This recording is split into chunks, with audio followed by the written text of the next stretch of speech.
If you Mumfa de Namunya Setino, Obuasi train station in a deplorable state. The very first sentence. Oh, since 2004, and a train in free and crime, Emma Kumasi. And a train in free Kumasi and Concran. And a train in free, and a train free Kumasi and Takradi, and a train free Takradi and Kowadi. Now, at the time we took over power, in 2009 January, no. Now the train system, apart from Accra, Kumasi to Takoradi, I died down. No. Now there was no train running from Accra to Nswam. Okay. There was no train running from Nswam to Tema. And in our ground down. Now Takoradi, Kwasimin, Kodokrum, the Hong Kong train, no, running the whole of Ghana. But we had a railway minister at that time. Okay. Under the NDC, we had one minister and a deputy minister, How Mutari, and a Fifi Kote, and the Oriza, Divativo. Okay. Now, Divativo near main, and ana or Ubi and deputy and Fifi Kote, or 350 Kote and Koya main minister, and Hawa Bawa Muntari, being deputy. They were controlling road transport, rail transport, air transport, and sea transport. Nipa 2. Currently, we have a minister for roads with, I think, 2 deputies. We have a minister for railways. We have a minister for airways. Ubia our deputy. And this is a 111 crowd, 2 at a ministry. You have 6, 9 of them running, and there is chaos in the system. As we speak now, no train runs from Accra to Takoradi. No train runs from Takoradi to Kumasi. No train runs from Kumasi to Accra. Triangle. No train runs from Accra to Tema. No train runs from Accra to Nswam.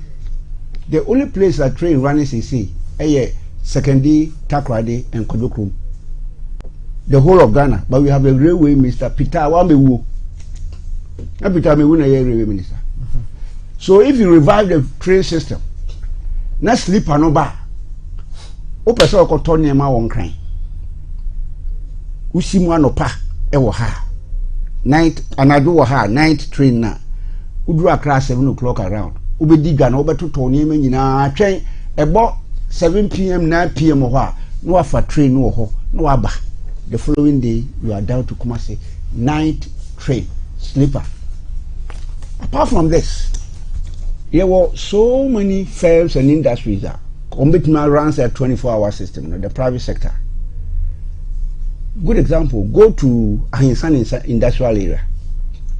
We have companies that Omurani, Anopa, me call morning shift, me call day shift, me call night shift. All those companies, and I say, if I don't run it down, they are not running again. There are also several companies normally located in Ghana, no more running night shift. They have moved from Ghana to other neighboring countries. If you are locate to Nigeria, you create an enabling environment, give tax incentives, give your friend say subsidies to them. I'm more revival or more businesses now. Or more revival businesses now. They can run the night system. Say and yet full 24-hour crowd. I'm saying say we know contact hours will increase. Everyone say from 7 a.m. to 4 p.m. for one group, 4 p.m. to 10 for another group. Then we provide the safety and the security for them. Okay. Now I'll give another good example before this one. The health sector, hospitals in particular, they are running it, but you will extend it. Okay. In Asante region here, we have Formula District Hospital, we have Sewua District Hospital, we have Kumawu District Hospital, we have Afari Hospital. All these hospitals are not running. Baby, and Akaho. Google Afari Military Hospital is 90% complete. As of January 2017, 90% complete. From January 2017 to as we speak, Google let in the story equipment I did by install a honina ya crowding in Aba. ena gu ebi gu warehouses whatever ena ebi gu ensuo mu ewa Afari Hospital ho kaya I mean akwasi minka condom ka so mkoye inspection bi ama soldier for ko ho wo so mo monye. If we operationalize all this ye be yemi ye wia nurses a ewo Ghana omo ye morning afternoon evening no ebe increase because we are going to recruiting nurses for Afari, doctors for Afari, pharmacists for Afari, for Fomuna, for Kumawu, for Sewua. Until the number of nurses employed in Ghana in one breast will increase, and the number of people who will be going on night shift within the nursing, within the doctors, within the pharmacists, within the watchmen and whatever, they will also increase. Not the maybe say. For 1 minute in Kahona. 1 minute, I feel I'm start you. We cry, time no so we cry. 4:30, I can't 30 minutes. Call us Subebem. Also, or Casa teacher constitution so. So, the constitution or sorry, or send the back. A day. Me say, Macan. I and the tiny good market one, we are mossy market one. Teacher, who any day? Mammy, miss our question. We have a question. Ye pushy shift in aqua night because a humano abroso any nipa. And I say, see, I want my mess and nipa abroso cry human in your being. That's right. So I don't think I will create space for that. For the night, I do. Oh, we will expand. I don't know the intake of workers for the morning, afternoon. In addition, so employment near so much. The last time it was 14%, 50% unemployment. And to creating night shifts now, we recruit more labor. It will reduce the 14%. I don't know. Yanka say morning, afternoon for no bejayo. One more honey, DB come home by letting the firm go work additional to the morning, afternoon. They will go in the night. Yes, we move jai morning, afternoon. Munti ni ye. Normal morning, normal afternoon, and sana. Night shift no abe count say the nurses say nurses no oko morning na afternoon no wada na obi so aba this is here no so the be ka ho a say shift no o teso me the be ka ho a hospitals na akawura mu a yenya nwiye no say the one hospital is you e the eye analysis na for instance Confanoche me wo mi nwa ba o ns god ye ka say you know wo okono anajo nti bi kura na wo da that's right arrested ama omo so no anajo omo da ye no omo kwa no pay omo ho nti say so mo di bi be ka ho a e che say e bi kura na night and day no ye chemu miensa 888 you are not getting me affect Confanoche me say Formula Justice Hospital ye akawure mu omo nye Afari Hospital akaho Kumawu akaho Sewua akaho ye baye wenu nyina wie Confanoche for unu aba they run their normal morning afternoon night no na because say yama formula ye adwuma emra na enya adwuma yama Sewua ye adwuma yama Kumawu ye adwuma yama Afari ye adwuma no you recruit more nurses inti nurses on be ko adwuma anopa no Oma beka Confanoche for no ho oma beka we for no ho oma amana akosoro ansana formula for aba ansana Afari aba ansana Kumawu aba na che say we are increasing the number of nurses who operate in the morning, who operate in the afternoon, who operate in the night shift for no. That is what I'm saying. This one year by 1,000 they may increase to 1,500 500 aba kan na onim Salas na mami for we Mahama eka so be na shift no unde Bawumia kan or say Mahama doesn't even understand his own 24-hour policy. Bawumia say Mahama even doesn't understand his own idea 24-hour policy. One watch you know most answer story. Sorry we say where they were Upper East Regional Minister 25 minutes that program na indio Upper Regional Minister Upper East Regional Minister was say Mahama's where more example Mahama's 24-hour economic proposal bad. It will prevent witches from flying and operating at night. Sir Mahama 24-hour adina ode ba no Morrison Paul ye MPP ni kese pa lawyer kese pa wo se yamprin ne emprin china adintra wo se entimi ma abaifuo entu enkodi nsemone last one say that be a 24-hour economy will make people snatch our wives time in Israel wo se ya yirinum upper east regional minister wo se okwa o yero baba no o yeko onim Mitie Wallace, I say, he's more confused than John Mahama no can assembly. And I would prove it. Some Ben MPP and DC is just a policy analysis. Why would he say, as far as can say more, why would me attest? Well, at least what you say, at least your own key policy sense on this matter. Mesha share free the hospital, some no can propaganda no persuade too much. Mu inherited hospitals before MPP himself. Ebi Osha Ghana Debt Management Reporter by November 20, 2008 an MPP free abayimu. Next kata ho. Mo free abayimu no. Projects na boss so Ashanti region mo npanyin ba ko pembo. Not even one. 8 years old. Obi aba wa wie projects wa ye amaka ma projects na commission projects. Aka me dru be say commission projects no. O de bo ho asafo he. Ebi nurses aka o masemi. Backlog of nurses. Send them criteria. For about 6 years, I'm of nurses. You know, any some. A Jubana were nurses, basic. Who say also all children Mukano, confusing. Say, oh, I apply to Confonochi, but apply to Famina. How? If say a system, Namodiaba, and Obia be cost shifting. Say, Obia cost shifting. Why would the system be selective?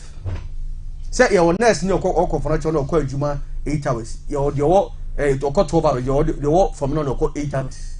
You say, I haven't said it. Miss say, Okasa say that it wouldn't apply to confront. One can say, I didn't say.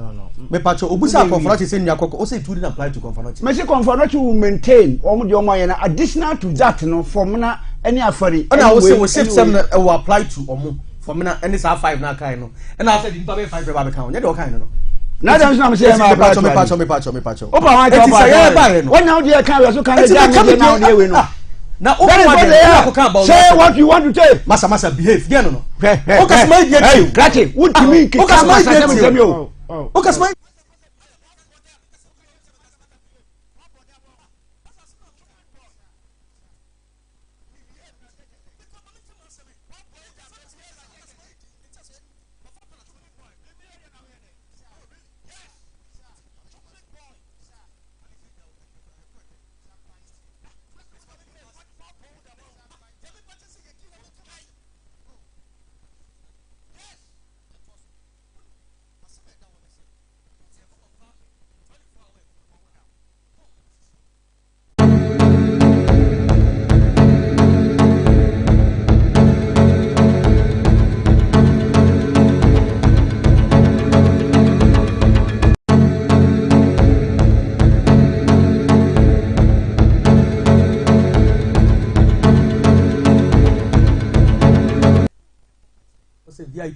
VIP, because there is demand for intercity transport. And yes, Anette, it's when there is demand for intercity transport. Yeah, some of the economics for catching. I don't know economics. That's what I'm catching. Say, when there is demand, the market will provide the supply. The market will meet the demand. And to have VIP, operate 24 hours around the clock. And you've been a coffer soldiers for one people because of operating. It's because there is demand. And you.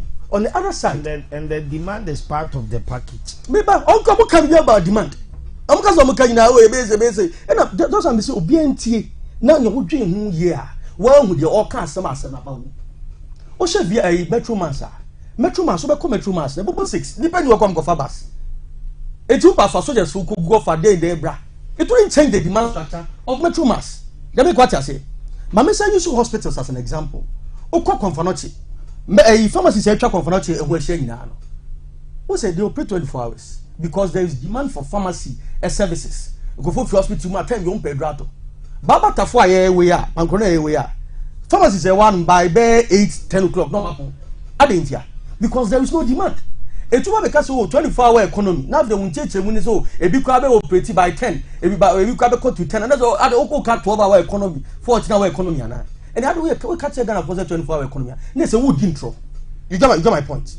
Secondly, you can say obi be operate any business what economics ase na o the production possibility frontier of organizations organization you operate 24 hours biano why achieve efficiency, effectiveness and productivity within the first window and I still nipa go actually nipa go actually then we follow up so organization to achieve efficiency and effectiveness the o ye ne say nyansade say o ye ne say o take out the waste na on production line no o ye free mu and san waka say no mo operate within the extra windows no mamo example mate say NDC for bebriaka when a passport office go operate 24 hours amon kan so what is me bisa because ye kwa who go do passport officer eni be gu ho no mete sa asem yam hye me oni Nigeria respectfully policy wise me hu aba yewo o he passport officer in policy you can say problem definition is about 90% solving the problem when defining problem here won't you solve the problem yes sir it passport office the main problems of face be me sape the first one books anyhow say books no na about from hours for 48 and the books abana it doesn't solve the problem so on NDC for atwafo o man dwen hu ye ebio enso ne say passport office on problem back on say they are concentrating the printing of passports e wa Accra yenya say kasa asem ni enti yenya kan Ghana Constitution chapter 20 and talking about decentralization based on that common principle of decentralization no that's why it says so decentralize even the printing to the regional office they say na say ba me account okay university no what it does is say you pressure na what center no e be e free hono and the third thing the woman say wo say o a passport o kwa koye no what the can take you bioprint dada o take you bioprint ewie ye no o say kwa koye renewal a yes asa be take you bioprint ebiem nyansa be ni wo any other country where digitization here edu animu no what they do they say o card na wo no o scan card no so say cheap patient it mean go UK Abraham go school mu person be send me visa me scan card no so omo app you scan card na you data ni yakọ the next application so say timi say say raba me account can you na nsan Abraham me graduation na e be yi ni pardon me passport office no e be tena ma no so ba 80% o wia me ma me adubitete onim sa app mu Banyamin charge we immigration offices our districts ni nyina from our offensive north to here for be na etu ko o make ma system rato o ko immigration office o make ma boa ma why sa application no the next car be is a 20 cities wetua nyansa wa numu e chen say be kwa kwata passport office the whole day but they make amewa that these are processes are neman kitingite the tool using the benefits of digitalization a Wama passport office are effective and efficient. We can apply the same thing to SNIT, to DVLA, and all those other passport office na nksansanya example bi. Say enaye ka say premium center hono. Ubedu hono. One more ho nkwana. Enipa e wo ho sisi a e wo ho ye more than 300. Na ya ma obi appointment say out of be a 300 obi amra ene. Beni I so 9 a.m. Better I am now there. That is why so I didn't see any mumva being quite Miss Nebio because Sandy Pano a corner no no about 80% more bioprint or that. Baby never take bioprint game. A handy bioprint and I cost liar may call her from an upper to 4 no. I didn't create a so called a rabbit match in while phone so. I didn't so call my rabbit my full immigration officer Aquano. Nurse is saying no more system, no dear. A good human resource. Debut. The digital what digitization does, they say, and my efficiency about your Juma. Public office, me public office, passport office, area say, but I'm too quick in your Juma 24 hours. Digitization. Nipa mom peso say. And the common pass here now many pam one peso na betre and a client this super so fast to and I make us say I quota so ne dear. Woman ye adwuma na bi nkwa na adwene bi mra bi. And I make us say NDC approach any ye approach any the best practice you are say obi aye no is what I'm telling you. What you say? If anyone ko jan ko gu anwumre ne kra say na so o me ba place. You in public office me tie NDC panyi ba ko. Also na local government kra no be kra per services or assembly obekoni atum. Those were not 24 hours. Oko assembly bia Obekwa no bi kwa wada. Oni adwumaye. You say a question by 24 hours. What you do is that practically you extend the inefficiency to 24 hours. Productivity in a way. If you make my issue digitalization, actually efficiency. Why do we go say still any in the name of your creative jobs? But the jobs are also creating invariably you are ending up killing the businesses in the country. Mama, one other example. NDC for say they are back to to the whole reasoning around digitalization. They say maybe no mudi ba me atem ba me adane no IT person no say there's a connection between digitalization and the economy. Yes, so when a banking sector will operate 24 hours and it's because in the same one raba me it mean interoperability. At the end this year I shall come with Ghana $1.1 billion. Ura Mahama the contract man down for Rolanda Gambiri. Ura ba me buy no you had $4 million spent a year. To calculate here, NDC for inflate that contract by about 20,000%. And some of them omoka yasimu 24 economy asemi. Now yema Ghana for in say every economy in the world there are some sectors of operate 24-hour economy. And you been a queer BB and my more examples too. Country where the boy you suffer in about 2 minutes. No problem. Okay. Country where the boy who suffer in Rwanda. 12 years ago na Rwanda cast over 24-hour economy. 12 years ago, Rwanda. This year, and Rwanda called World Bank a loan of $100 million for their digitalization. And some it because when we say it's a major thing. Now, same one at Kenya elections, so Ramahama called as an observer. A whole of fast idea in free. Not the idea, no more campaign, no back was that message back was that on Nairobi, Ababe a 24-hour city. So say read the stories about it, you'll be sad. The point is say 24-hour economy is not created by just providing incentives. Incentives bet my stimulate demand, bet my stimulate production. Now produce bourgeois. Now say demand no meeting. What you do in say in a short term to long term no. A good numa go amebu no mo echero. Mama no nya practical na sa tia se. Say eye mo Omamba TV. Mo company me provide enya mama mo. Yes, ya mama incentives say me providing enya no. Me providing enya na mo mutimi to 100 pay. Incentive in produce 200. What I say because they say make my produce at a cheaper cost. We produce 200, I may buy 200 pay. 100 na come the day. The man nyane say be 2 next month. No man come here, I can't say no month if you 1 month. But when we are then what I be produce you. Indirectly no. Majuma bom. The other thing I NDC for can Ghana for being who be only say. Almost when ECG a man for incentive. So what is as maybe. Only in our recent past said doom so buy me say as a shame. Because I did you call doom some was indebtedness. I cannot ECG. And NDC for based on name or more inability to solve doom so more creative with their hands. Or about me, I said no crown or more the creative problems and Kaurama to solve around March will deserve credit. Fred Agbenyo in 2017 March.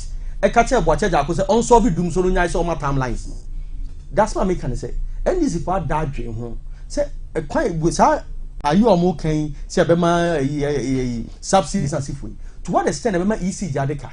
And then also a crime if I do some man. The toss will be on say, or ma put 2 numbers need together. I mean, say some numbers way there. Oh, okay, your bar or man Baboka say on these incentives, a PCA, or me. And lastly, almost all will provide jobs. Any good policy students, school papa be on policy agriculture say, oh yeah, a policy, you should have some indices.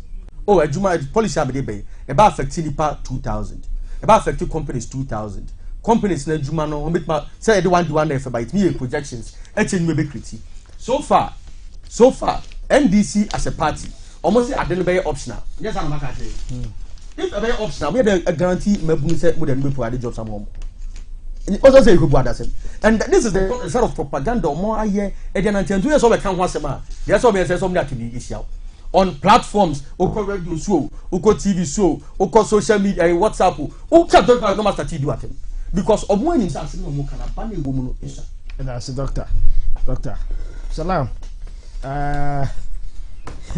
She said the demand and supply. Ego. Maybe the person said this 24-hour economy I can watch some. I think that we make it feasible. It can be done and it is being done in so many areas. But you see, the other if you say your mama, oh my God, now your companies we are there running 24 hours already. But in your official say state policy.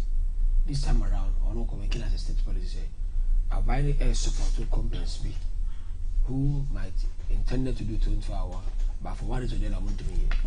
Can we say there are companies in the system? Meaning we are doing say, can we have 24 hours and come back? But for the fact that I'm over here, I'm cost me high. When your company, I'm production, I'm producing the cost of production. I was so. What of the cost of production can say electricity, which is even in cost of program for cost of production, a fixed variable. In cost of production, that is here, and they are fixed. Whether you produce or not, you pay because the company will still doing the night. You understand me? And the company will say, if you have a fixed cost of production like electricity, or produce too high or lower, it still remain the same. By effect, and you can choose not to do so. So, one incentive say, okay, they will produce in the evening. My mom, the utility paid at maybe 70% lower. By an incentive for the person to produce more. When you be a say, for example, the Philippines is a from Offensive North, some of them want to operate in the evening because of consumption of food in the evening. But for the fact that security and more, that's why we are showing. So I'll provide you security. I may make sure say, obeying to me and attackable in Jimusika, they will operate. And when they are going to operate, the person who came in the morning will not be the person who will operate in the evening. Definitely, they have to employ somebody. And if that department, another sector of people standing at their front saying, pumping, and I say, maybe I'm going to, I don't know. So here 10 people, that means he's going to employ 10 more people. So, Osha, 24 economy, I buy your mama, if you say, a policy, it will increase revenue and increase employment. The meaning explain, economy, 24 economy, you can program it as a system. That you can program like a friend saying, now explain about a friend saying, immigration office. Which I think say common thing and nobody say a casa won't be. A program you can program sit there, but as I say, what me a renew a national health insurance without going to anybody's office. It can be done with passport. Just and you cry say, just give them your friend say or friend say Ghana card number. It's enough for them to use it to update everything. Anything have fingerprint, not that maybe I could use. And about in Ghana, there, you quite a busy system, no, who could be as a fingerprint, they be a fingerprint. In other words, no, you can tell you, say, this, the moment they get it once, all they need is the code attached to it. Code, no, any fingerprint in our base in so you could me and separate you. Understand? So, my visa, I did be a bit my and I think His Excellency N can say it's a composition will be enjoying, or can say optional. And the media is a company, we are, I'm going to say, now, or talking about demand and supply. Yes, in production and in economy, one thing that is very, very important in production is equilibrium. When demand meets supply. Because demand no exceed supply, supply exceed demand. Who company you are going to collapse. Because all produce 10, near to 3. Definitely, what a deficit of 7 are you sell. And it also produce 10, you are 3. So produce 3 times, what a deficit of 21, which is almost 60% of what you produce in 3 days. And I know air come out. So what we are government in the bank say, when I can say to make sure this thing will be more effective, you know, we have to control and as regulate the influx of foreign products. And if you say this government, these are principles or restricting importation of foreign products. Because when the government is what they call 24-hour economy. All these companies say target them some 24-hour economy. Produce and produce global. If you're consuming 100%, almost 40% they are consuming money. They can afford it. Do you know that? The lack of sanitary pads, the chicken and everything most of them are foreign one they consume. So to make these things effective, you know, and you're only providing security, giving out waves on utility. You also have to regulate the inflows of the same product so that in the market, you know, the competition, you know, the foreign one will not get the lion's share of the market. Because when the foreign one gets the lion's share of the market, the demand of the foreign product, you know, by perform, and they will not produce 24 hours. What do I say? Because if they're in the system, you know, the year product, you know, 1,000. Now I know produce 300. Now so 24 hours. It means we produce 600. But so produce 600, then I only demand 600 because of price and any other thing. Then you produce at a loss. So all these things needs to be looked at. But we are there, can say, looking at all this, a child say, "On my way, new policy. We don't have directive because we have the police way back, or so we program way back." And I say, ɛsɛ deɛ yɛ no stay yɛ de deɛ yɛ sɛ twa deɛ Nanga, said the air, no. We are in human, my patch, we are one of upon. But if a country are more policy at that one, these things are automatic. When you say, Oko America, we are Shada, say we are launching 24-hour economy in America. The system na as a son. Today, we catch over say, Obi our top fried rice, or in the way I shall say 5 o'clock in bread. Upon 4, because a year, Kuma Bakunasa. The rest of you come Bakunasa by 4. By 5:30, says, oh, a monasa. I tell no, me and Kuma 1.5. Definitely you go at 6 o'clock. And as and when I can show about what time at 12 p.m. No, at 12 a.m. Not 12 morning because the demand is high. And as our attitude of a monasa. When Tom will be a man for so about Tonas and lie. As a line, now we are gaga, monasa, I mean Tom will be a beer. They say a money because why opportunity to produce. So in this case, you know, there are small things I bet add up. Remember the system I automatic. Okay. So all we need to do is to put up some economic budget. Fine. You regulate the inflows. This LIR, on my train, I am here, but I hope say you have to go and do proper consultation. But I support the policy 100% because all the policy are, if implemented, I'm telling you, we see changes in this country. Okay. And it's a bar. You don't need to launch 24-hour economy. I'm telling you, the economy itself will work 24 hours because the demand are high. And one of my example be said 31st night. 31st night. That first night, wow, could be piano, and about 70% of Christians in the PA. 31st night or 80%. Try to be a juma. Taxi PIA juma. Or my ton both fruit to PIA. I'm from over to the big churches, you know. I turn them mama dear. Turn their mama dear. Because demand of Now, other than grand sales, swear. Grand sales, is it an example of 24 hours? No, grand sales can never be. Grand sales, you know. It's a regulated sales. It's regulated. Say, I say, Tom, near my Bantama High Street, and grand sales near here. And Uncle Faba register number Tom near my. So I know a regulated thing in Sidibia. I saw a culture center no more the sales we are more. I be on Africa near my name Moton. Expo BB. Exactly. So I know saying Kofa register my beton near my. And no, more like a grand sales, but a culture near my Moton. So we are no very different from the organic one now. A mura no ton in a ton Kofa beto. What you will ton and a period because the Bianco for so. On one could be special. A demand no. What I say so the demand and supply mechanism would definitely. And there are other places they only need security. All they need security. All 5 minutes say from Sabrana to Ketekia. You give them security pan, they work 24 hours. Market. Ketekia, for instance. So I'm going to take security. I'm telling people about 24 hours. Just I'm running about open. Actually, for open about by 10. Police station. What's your money now? Women are more train. Tomatoes, yeah, but so within the police station. I have just a kind of number. So some areas you can just provide them with security. Tika to say me time my point. If you am you 5 and I also on me 10 minutes back. You 5 if you are office guma kakra so atoso. If you am free has 7 8. Nti say kamwe wo bibi kopa. Mi wa pankro no market ha obekọ na yap. Yeah, because obi wa kura hwe even central market away. I have store in central market. You see M.6 obi wa 8 na wo.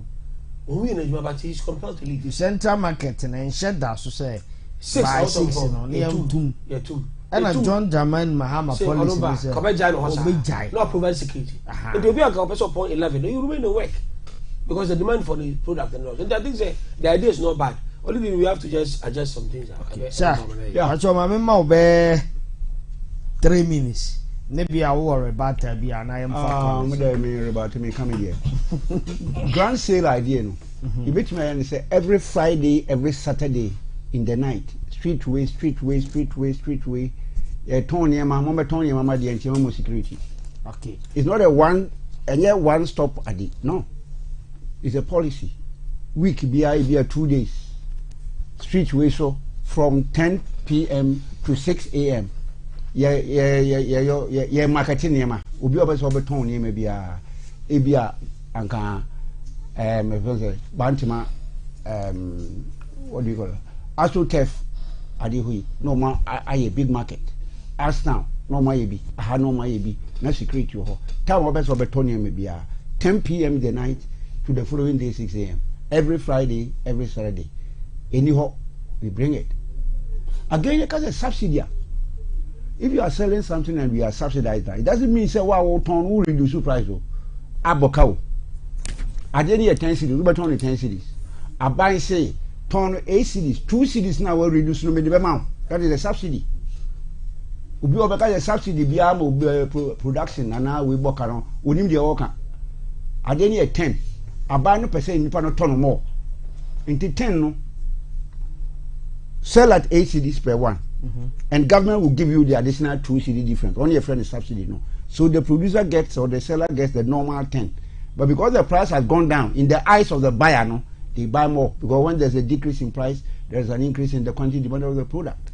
So now Saudi buy said the name and for a super Baumiani MPP for no be a Agri Minister booed in the central region for undermining Bahamas 24-hour economy.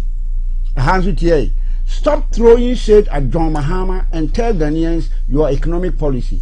Economics desire to Dr. Bawumia.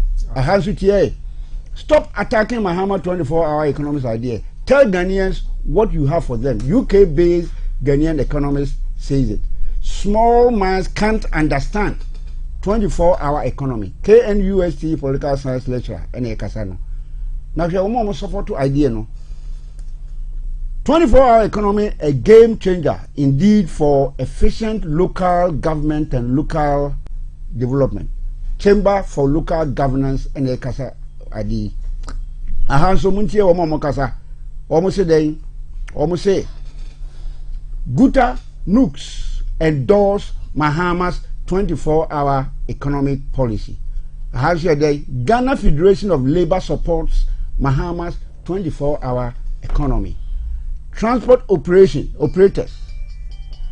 Association of Ghana, Transport Operators Association of Ghana, and a kasayo. Na me ka achemu mu nim no me o ade ha na e kasai.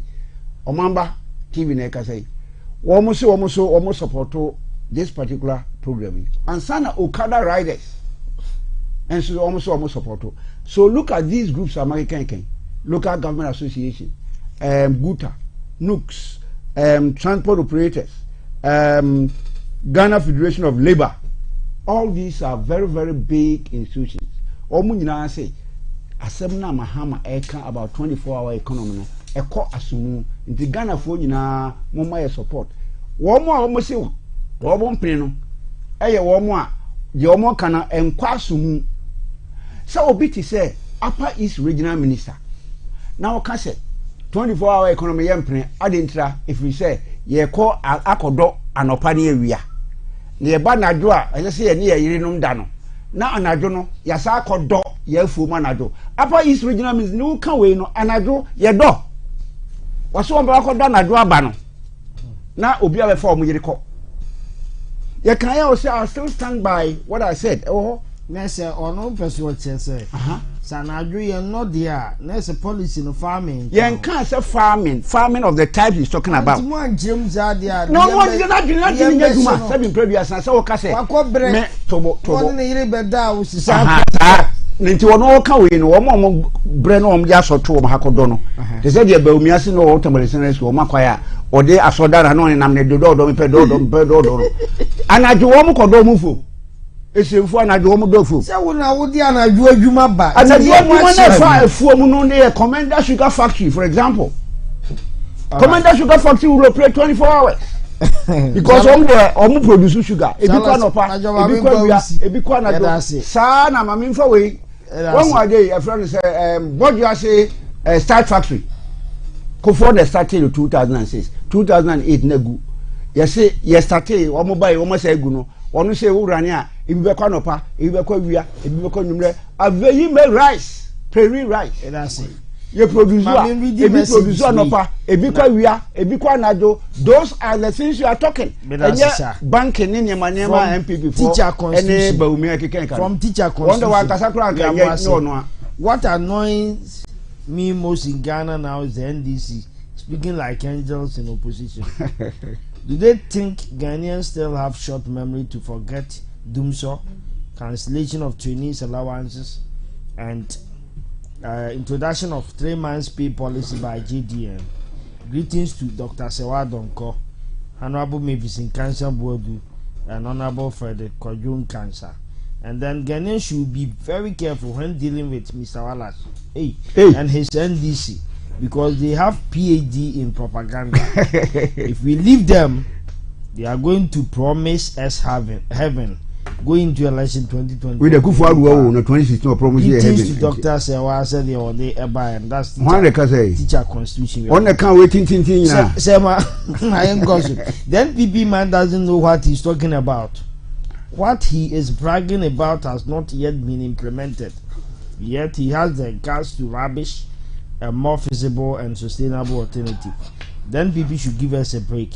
We are tired of their lies and incompetence. Or say our enough from Ghana bar and a diwin so at the Abre and Waha. NPP talks as if they attended their universities in heaven, but mess up with all the economic policies. The arrogance is too much. And also Amfani Din Ahmad. What the NPP man is talking about does not exist. You should know that it is one thing to be on paper and another to be in operation. They used to ask JDM about his alternative, and instead of them to learn from it, they are here relegating his brilliant policy to the background. God will punish the NPP. Hey, serious. NPP talks. Okay, I'm saying I've read that. Until mame, but I'm on numbers. Then to say receive me a fat. Callers baby no bia I'm about to be bet e bi bamu na yafa unim we dey 1 minute subsidy aban eso asene se matebo no so aban ne faka no okay ECG and send this if you aban mu no story no work Ghana web or my John la do my family no say government owes ECG 2.6 billion Ghana cedis in 2016. It is a kana na ye de no na nyina ka no ma dum so ba ECG's indebtedness to subsidy as ya aban fa kana mebusa say e kwan be na no be impact ECG dwumadi to the long the medium term no etima dum so san man dadwen ho. This is basic ebio master me can say me I think say salam enya ehoni salam every country at least the bit of experience kakra menya in learning policy in Canada and UK no enye bi obi na ka say my di bi ato gidigidi na no security na be mo wanya yi o opa ye fa security nkogu kegetia na se enkofo enye o ma bi say anwumre no obi akọ adwuma wa bre wada wanko kegetia nkoto ne ma demand ni wa ni pa ko beto ni store.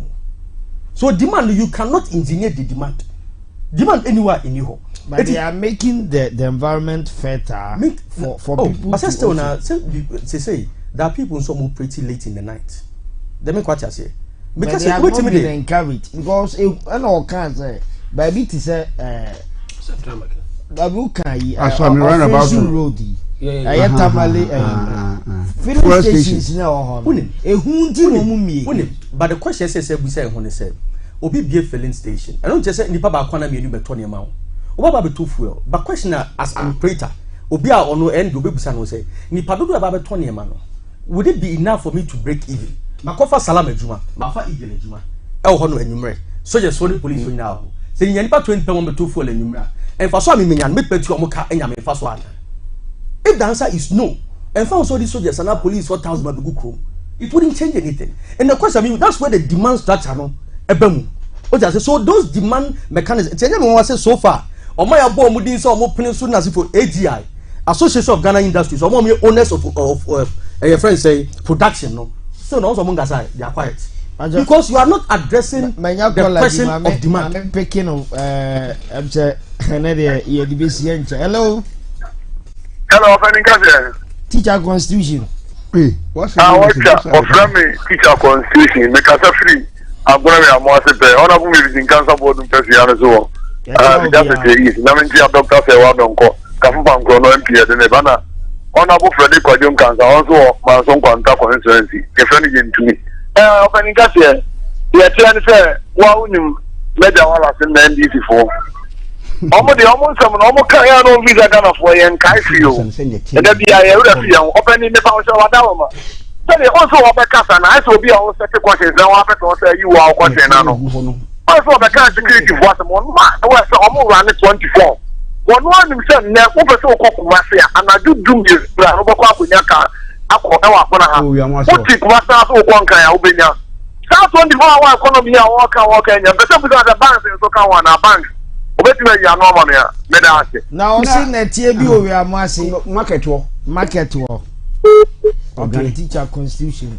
Echo all the way from my motherland. We are Mwasi and also at the back. Okay, Salam. Okay, I think I have one caller there. Hello. Hello. Good evening, sir. Hello, yeah, good evening. Pacho didn't say now review. Me Pacho me di Emmanuel Safo me kase free for me sir. Safo yenye ni tia wawai. Pacho na omo ka 24-hour economy na me ka bibi kakra fa ho. Me pese NDC unity ase say 24-hour economy no na e wo ho dada. I get what I mean. Me head more price me 24 hours e wo kuma CCT more. Maybe ba an open dia be nimre. Then I came back to Pizza Man so yeah 24 hours that I came to see in case I'm we na 24-hour economy no more can make and this woman to me there are people not to be trusted. And I will check it kwa nipa na oba yeah only demand no be want to pay 24 hours sir. Hello. That's what it means. Okay, I think callers in your two. Obi a open 24 hours there. Where the Dr. Pacho, hello. You guys are super ego. Crucial. Boss. We are 30 seconds. Boss, I come on 1 second grab and boss, His Excellency Alhaji Mahmoud Bawumia, digital man. The man with the digital ideas. Let me check the West Country. On a book of what go about to do the outside. On a book of the police MP. Let me check the guy. And Madame Doris as well. And I this is for a lot of 2,000. I'm going to check out $1 premium. All this is for 2,000. I'm going to and nothing so drastically. Nothing will do a Mamufino. I know about that. 24-hour economy. I get an organo. And that is for the today. Listen here. Hospital, I'm over the 24-hour economy. Two services say, oh, I'm over the 24-hour economy. If I get the program of the now, no, don't come that's the whole you don't want to buy guy. Put more economy to go for power. You know, the property. But, Malaka, I'm going to before. Yeah, I like the Mahmoud Bawumia or the Shapapa warning. And Jordan, you go, your motherland trip. Almost over 30,000 Ghanaians. You too. You start. I remember when we got some of them. No, we never come on here. If you are going to go for Sibera, the man wanted to work as Yarograno. Or which you are which you are. All right, which you are Medasi. Dr. Mama, I'm for 1 penafi, I'm for 2 minutes in me crana, and then Yasra or Maji Kakra. Hello. Hello, girl. Yes, I'm but all this and I'll preview. But you say I know Medmagana bar. Okay, I'll say out, Medumayanko. With the NPP for your Munyabo Trekaka. I know Majin say, Yasim Yansen now, Munity, and Tessa. Will be at the policy, but one Amunam and a Mahama alternative way. Or no, say the policy about a 24-hour economy. Instead of you to sit down calmly and learn from it, you know, which is to have to acquire Ampia. More crampo digitization crampa a global advancement policy crampo. Most of Baumian at the buy. And may economy Ghana, I am quitting. The Coca most of Baumian at digitization about. And no crampo and cashing. 24-hour economy ever existence, but yet 3 more and also in session. I say that's that time for callers in Insi. Panipo, Mammy, Salam 1 minute and 30 seconds. Why? Me, we are reminding CPP members. CPP. They should remain united. BPNC, the CA, a party, running party, can continue. And me, I don't be a part IC4. I'm a manager party for the next 4 months. The Munya and say, Munya, but baby, before I see no back. I'm also a decision next take care. And yet, I'm who interested in taking more party interest. And more established on base in Oaha. nti general secretary ni de omo famra kumase o se kufi so ya de pa nti na bibia si omo ade na eden CPP for nkrofo na wo kruma na ye adwuma nti I think it's okay. Zalas 20 seconds. Dr. Muhammadu Bawumia, the presidential candidate of the NPP, say Yema no kwai kakra na onyi ni running mate. Asa na oba ya presidential candidate na oni mu running mate no da wo. Na de tie ne say Dr. Bawumia be munche de oka. Oh my God. LGBTQ issues are a matter of human rights and personal choices. Yes, LGBT issues are a matter of human rights and personal choices. Say oba eware oba bema ware bema wa wo president na di no wo say woni akro na na say o decide so person o ware ba no person o ware oba ana say bema na person o ware bema e ono anasem wono achi muntie de ne yire so ka Fulani ni ka Last one. wo say Fulanis have been oppressed by other northern tribes for too long. They are not better human beings than us.